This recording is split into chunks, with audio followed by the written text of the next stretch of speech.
तो क्या है परिसीमन, हम आपको बताते हैं, जिसको लेकर यह सियासी संग्राम, सियासी रार मचा हुआ है। दरअसल जब संविधान का निर्माण हुआ तो हमारे संविधान के निर्माताओं ने इस बात को सोचा और समझा कि जिस तरह से जनसंख्या का विस्तार होगा उसी के साथ साथ प्रतिनिधित्व का, यानी कि जो उनके प्रतिनिधित्व है वो भी लगातार बढ़ता रहना चाहिए। और इसी को लेकर के ये दरअसल परिसीमन का कंसेप्ट जो है वहीं से शुरू हुआ है। तो हम आपको बताएंगे कि ये परिसीमन आखिर है क्या और किस तरह से ये आगे चलता है। परिसीमन, जैसा कि बताया कि संविधान में देश की बढ़ती जनसंख्या के अनुपात में ही जनता का प्रतिनिधित्व भी बढ़ता रहे, इसके लिए प्रावधान किया गया। और इस प्रावधान के साथ ही परिसीमन का कंसेप्ट आया और इसी को ध्यान में रखते हुए डीलिमिटेशन यानी कि परिसीमन का प्रारूप सामने आया कि अब डीलिमिटेशन भी किया जाएगा। जैसे जैसे जनसंख्या बढ़ेगी वैसे ही वैसे प्रतिनिधित्व भी बढ़ाया जाएगा। किसी भी लोकसभा या विधानसभा क्षेत्र का निर्धारण जनसंख्या के आधार पर होता है। इस बात को भी समझिए कि उसके क्षेत्रफल के आधार पर, यानी कि जो एरिया है उसके आधार पर नहीं होता, बल्कि पॉपुलेशन के आधार पर होता है। और जनसंख्या का आंकड़ा आता है जनगणना से। हर 10 वर्ष में जनगणना होती है और उसके साथ ही यह आंकड़ा आता है। और यह प्रावधान था कि हर 10 वर्ष पर, संविधान में प्रावधान है कि हर जनगणना के बाद, यानी कि हर 10 वर्ष के बाद लोकसभा सीटों में बदलाव किया जाना चाहिए। यानी कि जब जनसंख्या बढ़ जाएगी तो लोकसभा की सीटों में उसी हिसाब से बदलाव किया जाए, प्रतिनिधित्व बढ़ाया जाए। इसके जरिए जनसंख्या के हिसाब से प्रतिनिधित्व दिया जा सके और उसी हिसाब से जो डेवलपमेंट है उसको किया जा सके, यानी कि जो भी लोग हैं उनका प्रतिनिधित्व बढ़ाया जा सकेगा और जो योजनाएं हैं वो बेहतर तरीके से काम कर सकेंगी। इस बदलाव को तय करने के लिए परिसीमन की प्रक्रिया का प्रावधान है कि इस बदलाव का जो पूरा जो बदलाव लाया जाएगा उसको डीलिमिटेशन या परिसीमन के जरिए किया जाएगा। वही ये दरअसल प्रक्रिया है।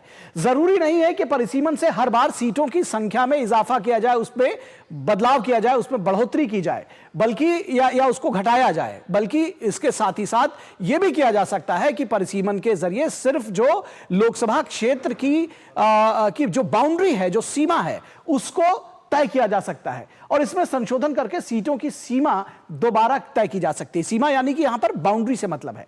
2011 की जनगणना के बाद कोविड-19 की वजह से 2021 की जनगणना संभव नहीं थी और वो हो नहीं सका, ये आप सभी लोग समझते हैं। इसलिए 2021 की जनगणना जो थी वो स्किप हुई। आखिरी बार लोकसभा सीटों की संख्या में बढ़ोतरी 1973 में हुई थी। 1971 का जो डीलिमिटेशन का जो एक्ट था उसके तहत 1973 में डीलिमिटेशन हुआ था। और उसके बाद 2001 में लोकसभा के निर्वाचन क्षेत्रों की सीमा में बदलाव हुआ, यानी कि जो 2001 में जो डीलिमिटेशन हुआ उसमें कोई सीटों की संख्या नहीं बढ़ाई गई, बल्कि केवल जो बाउंड्रीज थी उनको दोबारा से उसका पुनर्गठन किया गया और लोकसभा सीटों की संख्या नहीं बढ़ाई गई। तो यह रहा परिसीमन। दरअसल इसको समझने के लिए हम आपको बताते हैं प्रक्रिया क्या है परिसीमन की, वो भी समझिए। संविधान के अनुच्छेद 81, 82, 170 में लोकसभा और विधानसभाओं में परिसीमन की बात कही गई है। इसके एक्ट के जरिए आप उसको बदल सकते हैं। अनुच्छेद 82 संसद को यह अधिकार देता है कि वो एक डीलिमिटेशन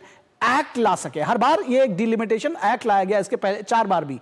अब ये संसद को अधिकार है कि वो एक डीलिमिटेशन एक्ट लाए और इस एक्ट के जरिए परिसीमन आयोग, जिसको आप डीलिमिटेशन कमीशन कहते हैं, उसका गठन करने का आधार उसको मिलेगा। और उसको गठित करने के आधार और सिद्धांत का इसमें उल्लेख होता है कि आखिर किस आधार पर, कौन से प्रिंसिपल्स इस पे रहेंगे, क्या क्या इसमें कारक होंगे जो, और क्या चीज फाइंड करेगा जो डीलिमिटेशन कमीशन है वो क्या कुछ करेगा।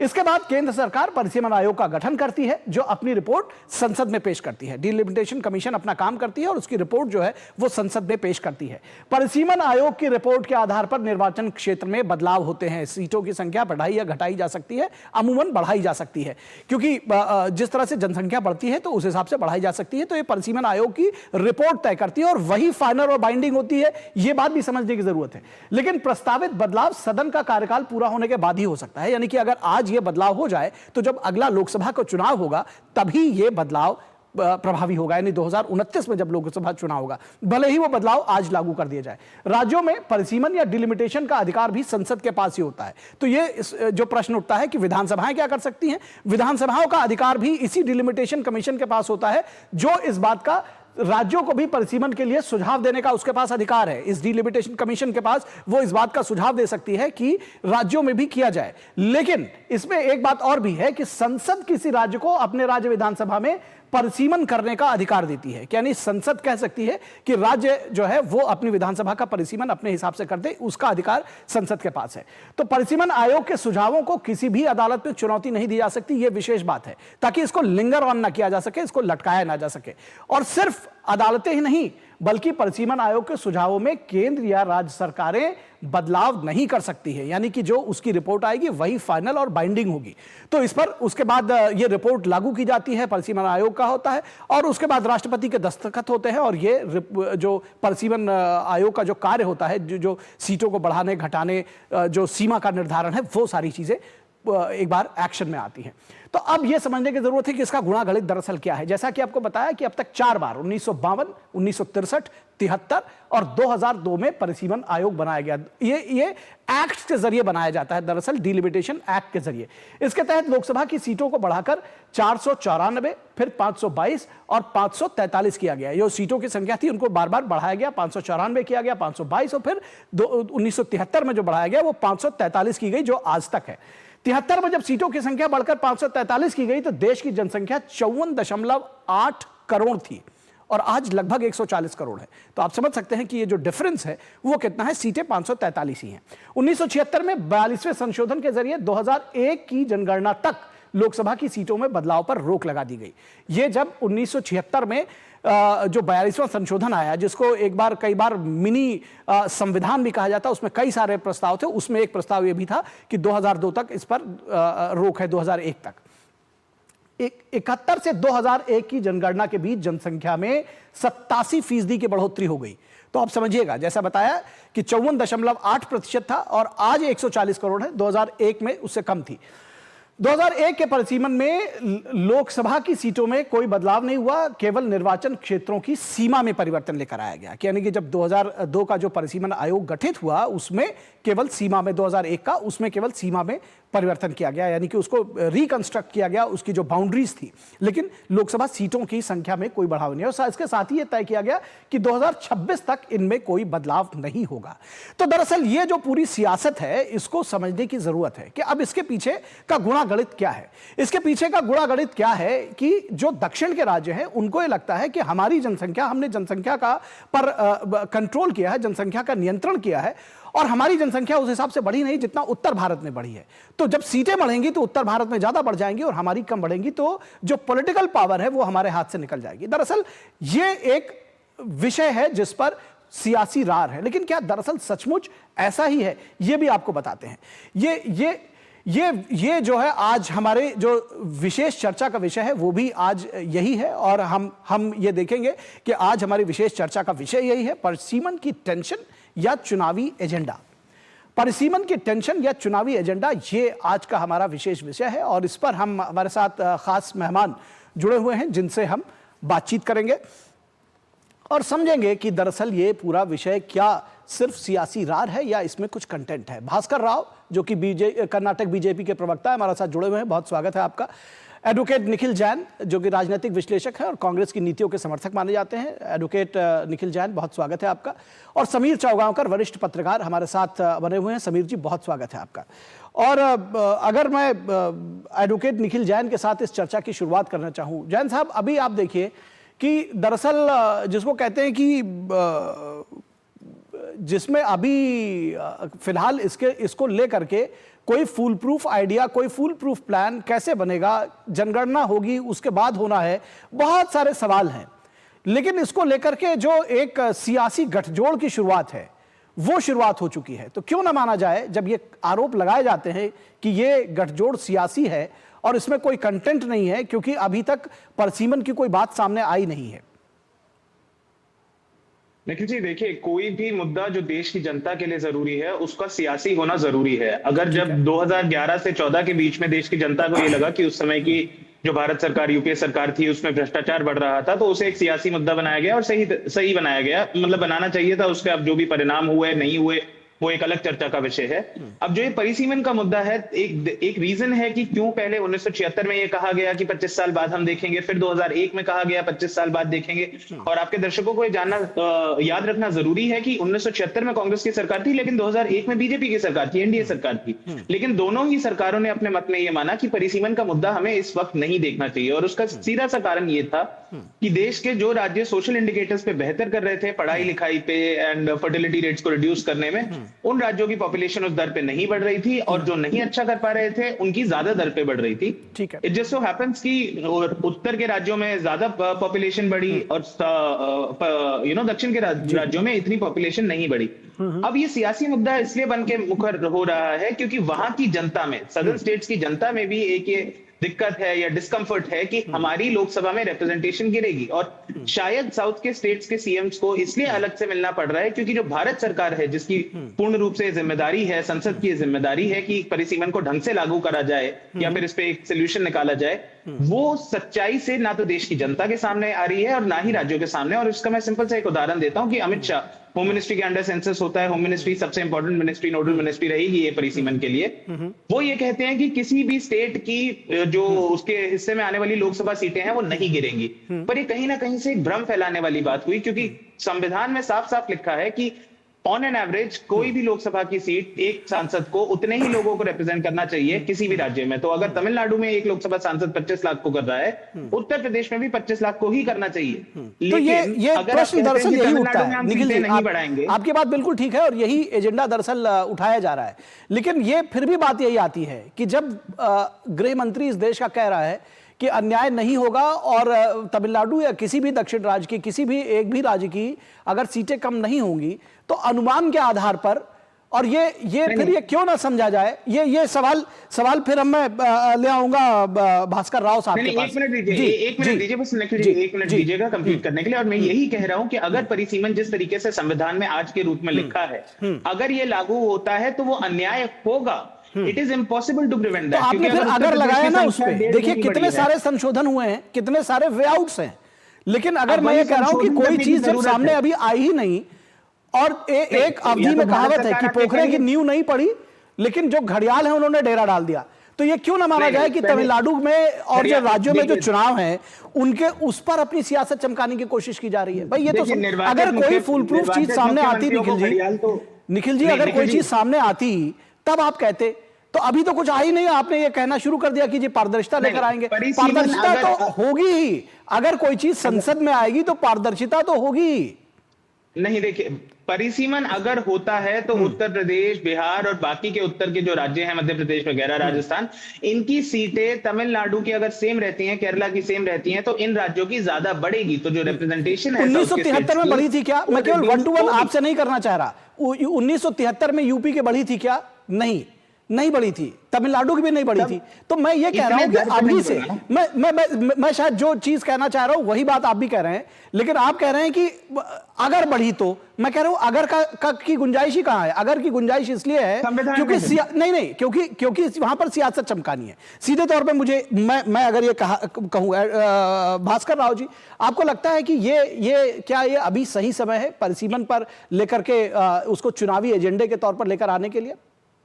नहीं, मैं कुछ बात अमित जी की कुछ बातों से मैं सहमत हूँ और कुछ बातों के बारे में मैं कुछ अपनी राय बताना चाहता हूँ कि एक तरह से देखिए कि परिसीमन के पूर्व जो सीटें हैं जो हम केवल जनसंख्या के ऊपर हम निर्धार कर रहे हैं, वो बेसिकली एक गलत डिसीजन है, गलत डिसीजन।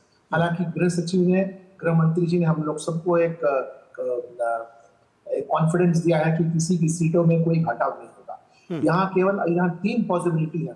पहला पॉसिबिलिटी है कि कुछ ना करें, 543 जो है उसी का उसे आगे उसको बढ़ा के दे दें। अगर आप उसी को जनगणना के अनुसार, जैसे आपने एक उदाहरण दिया हर एक 25 लाख के लिए का है, तो ऐसे तो दक्षिण के राज्यों के जहां पर हम लोगों ने अच्छा डेवलपमेंट किया, कंट्रोल किया, तो हम बड़े घाटे में आ जाएंगे। और ये जो बीमारू राज्य हैं जहां पर कोई नियंत्रण नहीं है, कोई विकास नहीं है, और उनको तो अननेसेसरी उनको तो उसको फायदा होने वाला है जी। इससे मतलब पूरे देश में एक विचित्र असंतुलन आ जाए। ठीक बात है, ये सभी की चिंता है, निखिल जी की भी है, आपकी भी है। ठीक है, लेकिन इसका मतलब ये नहीं है इसमें बदलाव लाया जा सकता है। अगर आप संयुक्त यूरोपियन यूनियन को देखें या यूनाइटेड स्टेट्स को देखें, वहां ऐसा कुछ नहीं है कि पॉपुलेशन अलग अलग, जहाँ डेनमार्क में जो है कम लोगों का एक रिप्रेजेंटेटिव आता है और जर्मनी में ज्यादा लोगों का एक रिप्रेजेंटेटिव आता है। तो इस हालत में कुछ लोगों को ऐसा मन में डर होगा, लेकिन केंद्र सरकार और अमित शाह जी ने जो गृह मंत्रालय के जो अध्यक्ष है, head of the home department, उन्होंने एश्योर किया है कि किसी को इससे कम तो नहीं होगा करके। अगर 848 गया, अगर 848 गया तो सबको फायदा है। नहीं तो इस हालत में तो तमिलनाडु का भी घट जाएगा, कर्नाटका का भी घट जाएगा और यूपी बिहार में तो इतनी बड़ी संख्या में बढ़ जाएगी और वहां पर अब आप डीमेरिट को आप प्रमोट कर रहे हैं, इस तरह का एक भावना। लेकिन जो गृह मंत्री जी ने जो कहा है, हम लोग उस पर भरोसा करते हैं कि ये ज्यादा इसको किसी का भी सीट कम नहीं होगा। सो ये बहुत बड़ा कॉन्फिडेंस बिल्डिंग मेजर है। तो इसके अनुसार जो है अभी आजकल जो है केवल इसको इस नजर से न देखा जाए, एक विचित्र कांग्रेस और बीजेपी के बीच में है उस तरह का पॉलिटिकली मोटिवेटेड डिस्कशन ये चल रहा है। वो हो सके वो एंटी हिंदी को हो या नॉर्थ साउथ डिवाइड लेके हो या फाइनेंशियल डिवोल्यूशन को लेके, उसमें इसके साथ इसको मिलाया जा रहा है। लेकिन जो डिलिमिटेशन की जो कमीशन बन रही है, मतलब it's a very powerful commission and उनके सामने राज्यों को भी अपने राय देने का मौका है। लेकिन किसी को भी इससे अन्याय नहीं होगा कि हमारा and it will be carried out in a fair and just manner and ये बेबुनियादी डर फैलाने की जरूरत नहीं। ठीक है समीर चौगांवकर जी, क्या इसको लेकर के डर फैलाने की कोशिश की जा रही है साउथ के राज्यों में सियासत चमकाने के लिए, और क्या एक बार फिर से कहीं ना कहीं विपक्ष को पुनर्गठित करने के लिए, जो लोकसभा चुनावों के बाद अलग अलग चुनावों में विधानसभा में देखा गया कि एकजुट नहीं रहे, क्या फिर से उनको एकजुट करने की कोशिश की जा रही है? हालांकि आज की बैठक में ममता बनर्जी नहीं थी। जी देखिए, मुझे लगता है कि सीधे सीधे भ्रम फैलाने का कोशिश की जा रही है विपक्ष की तरफ से। ममता बनर्जी उसके अंदर नहीं गई थी, चंद्रबाबु नायडू भी उसके अंदर नहीं थे, वो आंध्र प्रदेश से आते, वो भी दक्षिण के राज्य से आते हैं। तो मुझे लगता है कि देखिए अभी तो जनगणना होने वाली है, उसके बाद परिसीमन आयोग का गठन होगा, उसके बाद किस तरीके से परिसीमन होगा ये तय होगा। तो मुझे लग रहा है कि जब केंद्र सरकार ने ये कहा है और अमित शाह कह चुके हैं कि सभी सर्वदलीय बैठक होगी, सभी राज्यों के मुख्यमंत्रियों के साथ इसमें चर्चा होगी, सभी राजनीतिक दलों को शामिल किया जाएगा, उसके बाद ये किया जाएगा और किसी की भी सीटें घटेंगी नहीं। देखिए नया पार्लियामेंट भवन बैठ गया, इसमें 888 सांसदों के बैठने की व्यवस्था है। प्रधानमंत्री मोदी महिलाओं के लिए 33% आरक्षण लेकर आज 2029 में लागू होना है। तो निश्चित रूप से ये तय है कि जब 2029 में अगर जो चुनाव होगा, महिलाओं को अगर 33% आरक्षण मिलता है तो सीटें बढ़ने के साथ ही महिलाओं को उसमें सीटें दी जाएगी। और जो कहा जा रहा है कि अटल बिहारी वाजपेयी ने नहीं किया, तो उस समय मजबूरी थी। अटल बिहारी की सरकार 24 दलों के गठबंधन की सरकार थी, उस स्थिति में वो थे नहीं कि परिसीमन आयोग का गठन करते और ये कर पाते। प्रधानमंत्री मोदी तो खुद कह चुके हैं कि भाई पहले की सरकारें किसी चीज को हाथ लगाती नहीं थी कि हाथ लगाएंगे तो बवाल हो जाएगा, तो बवाल से बचने के लिए कुछ करो मत, यथास्थिति रहने दो। प्रधानमंत्री मोदी वह सारे काम करके जाएंगे जो देश के लिए जरूरी है। और मुझे लगता है कि उत्तर दक्षिण के रूप में क्यों देखा जा रहा है, एक देश के रूप में देखिए ना कि देश में कितनी सीटें बढ़ रही है, उत्तर से बढ़े, दक्षिण से बढ़े, कहीं सीटें कम हो, किसी का प्रतिशत कम होगा, किसी का ज्यादा होगा। और दक्षिण तो वैसे भी अगर आप देखेंगे तो दक्षिण के 5 राज्यों की जनसंख्या मिलाकर 25 करोड़ है, उत्तर की जनसंख्या 50 करोड़ है, 10 लाख की आबादी पर एक लोकसभा की सीट होती है, तो थोड़ा फर्क तो पड़ेगा। उसके बाद भी केंद्र सरकार ये कोशिश कर रही है कि दक्षिण के अंदर ये भाव न जाए कि उनके साथ नहीं, लेकिन अगर आप ये बात कह रहे हैं समीर जी, फिर तो ये पॉइंट होगा कि भाई जिसने जो विकास के इंडिकेटर्स हैं, जो अभी जो निखिल जी कह रहे थे और जो बाकी लोग कह रहे हैं, और जो सच में जिसको जिन लोगों को डर है कि भाई जिसने विकास के इंडिकेटर्स पर, जिसने जनसंख्या नियंत्रण पर काम किया, ये तो उनका नुकसान हो गया, पॉलिटिकली वो पिछड़ गए। जबकि मैं सवाल दरअसल ये पूछना चाह रहा हूं, चलिए ठीक है, आपको पॉइंट आ गया। मैं निखिल जी से एक राजनीतिक विश्लेषक के तौर पर, निखिल जी आप बताइए कि अगर जो दक्षिण के राज्य हैं, आप देखिए बीजेपी अपना वहां प्रसार करने की लगातार कोशिश कर रही है, आंध्र प्रदेश वो पावर शेयर कर रहे हैं, केरला में उनका एक सांसद चुनकर आया है, तमिलनाडु में वो 11% से ज्यादा वोट पाते हैं, कर्नाटक में उनकी सत्ता आती जाती रहती है। तो ऐसे में आप लोगों को यह क्यों लगता है कि वहां की जनता के साथ अन्याय कर देगी बीजेपी, और जो अमित शाह बोल रहे हैं वो बिल्कुल जी कोरा झूठ बोल रहे हैं गृह मंत्री संसद में खड़े होकर? ऐसा संभव है क्या? देखिए निखिल जी, अगर संविधान में संशोधन करके डिलिमिटेशन का जो फॉर्मूला संविधान में दिया गया है, अगर वो नहीं बदला जाता तो जो भी मंशा हो भारत सरकार की, अमित शाह की और बीजेपी की, अच्छी हो या बुरी हो, वो अन्याय जरूर होगा साउथ इंडियन स्टेट्स के साथ, क्योंकि संविधान ये कहता है कि जितने लोग हैं उसके हिसाब से आप लोकसभा सीट्स देंगे। और अगर वो करा तो जाहिर सी बात है कि जिस तरीके से उत्तर प्रदेश की पॉपुलेशन बिहार की मध्य प्रदेश की पिछले 50 साल में बढ़ी है, मैं बीच में आपका पॉइंट मैंने ले लिया, चूंकि समय कम है इसलिए मैं कह रहा हूं कि जब ये बात हो रही कि प्रो रेटा बेसिस पे होगा, बहुत हम इसको फैक्चुअल डिस्कशन पे रख रहे हैं कि जब ये कहा जा रहा है कि प्रो रेटा बेसिस पे होगा, आप भी जानते हैं कि संविधान में संशोधन होते हैं, तो ऐसा कहां लिखा हुआ है कि उसमें लेट इट कम। मैं ये कह रहा हूं कि आने तो दीजिए, जब आएगा तो विरोध कर लीजिएगा, उसके लिए आपको अन्याय, आपके लिए उसके लिए कहीं मना नहीं है। नहीं, इस सरकार का जो तरीका है ना निखिल जी, वो इतना चर्चा, विचार विमर्श और संसद में आएगा साहब, आप भी जानते हैं इस बात को, आप भी जानते हैं संसद में आएगा। मैं लास्ट कमेंट्स मेरे पास, मैं आपका पॉइंट आ गया निखिल जी, मेरे पास बिल्कुल 30 सेकंड का समय है। मैं चाहता हूं कि भास्कर राव जी लास्ट कमेंट्स दे। आपको लगता है कि जो अमित शाह का आश्वासन है उस पर विचार करना चाहिए, और जो अभी मीटिंगें हो रही हैं दरअसल ये सियासत के अलावा कुछ नहीं? किसी भी राज्य के सीट में अगर घटाव हो तो राजनीतिक और सियासी बवाल हो जाएगा। ये नहीं होगा, नहीं होना चाहिए, और ये आश्वासन सबसे उच्चतर लेवल से आई है, और इसमें बदलाव भी आना चाहिए कि population should not be the criterion for deciding the MPs. चलिए ठीक है, अब मैं चर्चा को विराम दूंगा, मेरे पास समय सिर्फ इतना ही है, और उम्मीद करते हैं कि किसी के साथ कोई अन्याय ना होगा। लेकिन जो बार बार ये बात कही जा रही है कि आखिर अभी से जो चीज़ें सामने नहीं आई उसके पहले से ही अगर इस पर चुनावी एजेंडा बनाया जा रहा है, तो जाहिर से तौर पर बहुत सारे जो हित हैं चुनाव से जुड़े हुए उसको भी साधने की कोशिश हो रही है, और वो हम आप सभी देख रहे हैं, समझ रहे हैं। बहुत शुक्रिया निखिल जी आपका, और भास्कर जी आपका भी, समीर चौगांवकर जी आपका भी हमारे साथ चर्चा में छोड़ने के लिए।